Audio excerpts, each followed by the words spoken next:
really wants to review. Did anybody have any problems kind of remembering how we should go about reviewing a section? Did anybody attempt it for the first time? I did. How did it go? It helped a lot. It really did.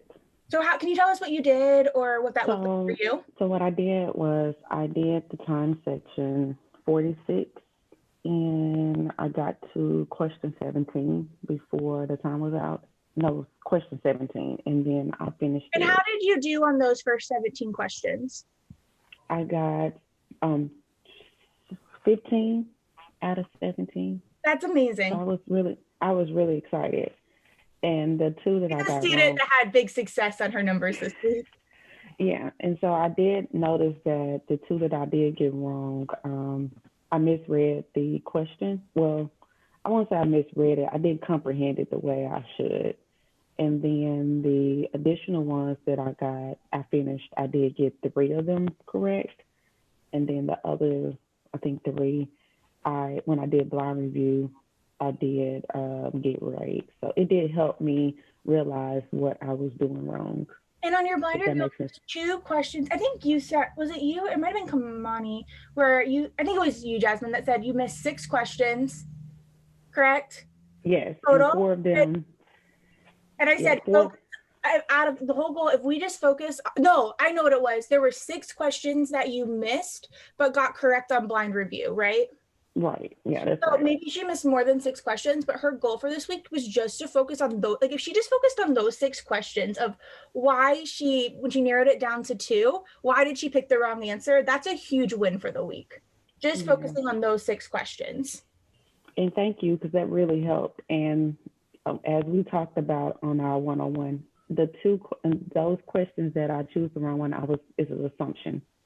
So I was like logically that should be correct versus sticking to the stimulus. So I now know that I need to buckle down as far as assuming.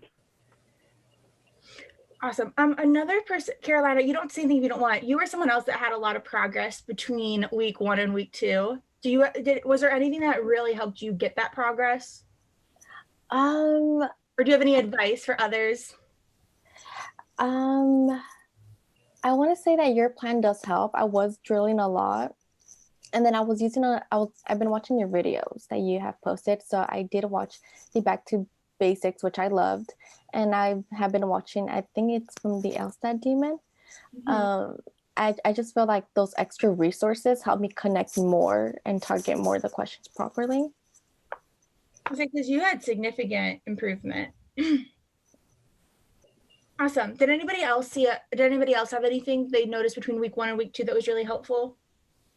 Yeah, I'll say drilling for me. You had really good numbers too, but I don't have your original numbers to compare to.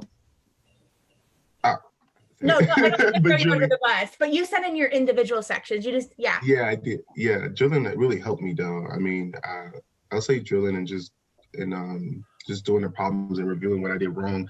I think LSAT Demon was like a great resource though, because like I say, they literally explain to you why you got it right or wrong. So it really helped me break down each particular question type, understanding it.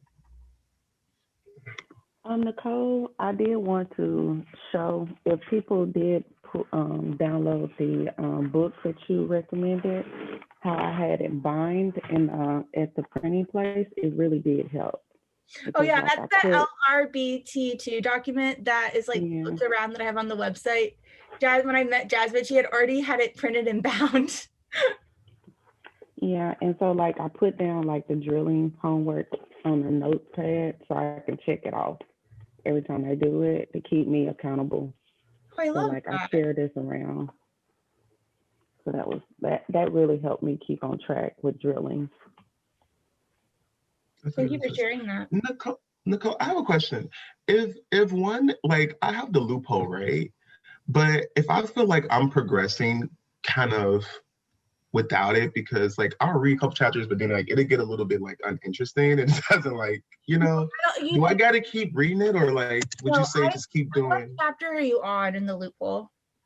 I'm on like 4 to 5. So I read up to that. I could go grab it quick. Katie, I think you've more recently read it. or Cora has two. I think it's the first 8 chapters are pretty good, right? Oh. There's a number that yeah. There's that one chapter to completely stay away from, and that's the where she like throws in. No, one second, I'm gonna go Here's the tricks, and I forget what chapter that is, and it's later on. And I would 100% stay away from that because I read that and then I started doing that and I had to completely unlearn everything that I did. So yeah, first 8 chapters and then after that I would stop. Thank you, Cora. Mm-hmm. Yes, thank you, because I just purchased the book as well and I'm barely in the beginning. But yeah, it teaches a lot of structure and that's what you need for LR and for reading comp is that structure, which is good because she's wanting you to get used to how to predict answers and where's your conclusion and what's your support. And that's vital in LR. So that part of her book is good. It's just when she starts talking about these tricks, because what happened is LSAT got very smart when her book got printed or published and they started making the test harder where it, because so many people different, yes, because they were making it where her tips and tricks would not work because they are seeing higher scores because people were using the loophole. So just use it for structure and nothing else. You know, don't use it for the tips, the tricks. The first 7, I like the first 7 chapters. Yeah. Because I did not do the clear drill. Did you like the clear? I did the clear, but that was something I was already kind of already doing with necessary. I don't think it's necessary. No, it's not necessary. I feel like her clear drills kind of overlap with the techniques you teach us. So if you're already implementing the idea of like, is it a top down or a bottom up question? What do we do during these questions? Are we looking for a strong or weak? Then you're already doing kind of her clear technique. But it was super reaffirming. And I think using them together, like it's not as though it's introducing something that's going to contradict what we're learning kind of in these sessions, but she just goes more into detail. But it's really, really interesting. I loved all of her chapters about sentence structure. I think it really teaches you and gives you a new framework on how to analyze and really understand a stimulus, which is awesome. I think I read up to like the first 9 chapters and I really liked it, but I didn't go beyond that. Yeah, so first 7, no, I would recommend reading the last 3 at your own pace.